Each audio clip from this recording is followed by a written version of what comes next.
One of the big things when you're going to make connections with your notes is to actually look for other connections.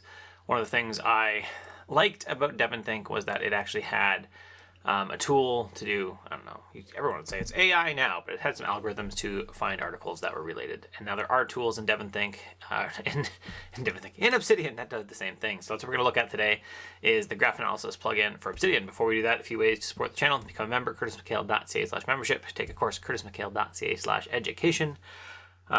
Members get the courses included. Those are the best ways, or share the video. That'd be another good thing. Share the video, let other people know about it.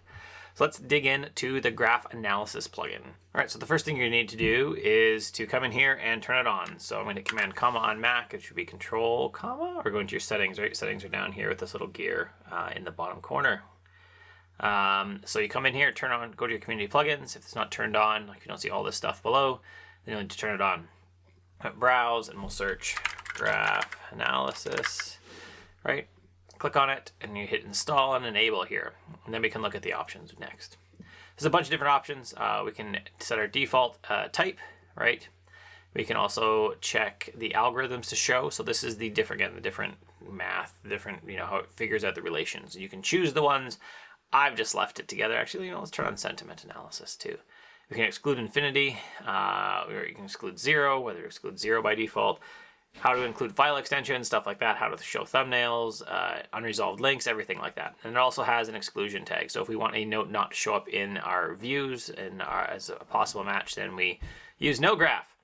We can also exclusion regex. So we can use regex, which honestly is a dark art. If you don't know what regex is, it's a dark art to like pattern match things, and then we would turn it off. And then any note that matched that regex would actually not be in there.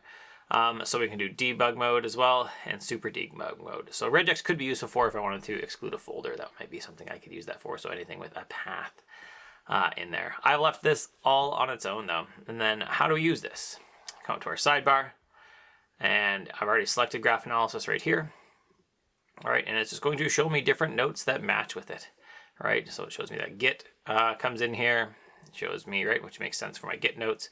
Or security or proud city, because I've linked to that a bunch of time, which is my main client. Or I can go over to the actual article for this, and it's going to show me that here's all the articles that may relate to that. So that could also be for, let's open up writing. What else? The Casey Case education would be one.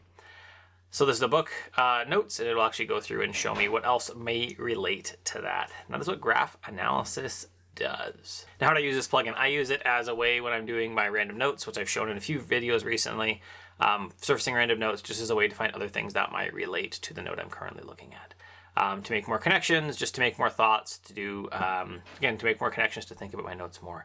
So I would do this, again, ideally I do this an hour a week. I really try to make good note connections. I spend some time, whether it's one note or 20 notes I go through, but to actually make good connections with my other notes.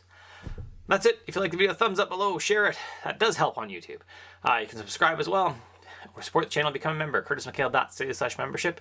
You could just take a course, curtismchale.ca/education. That's it. Have an awesome day.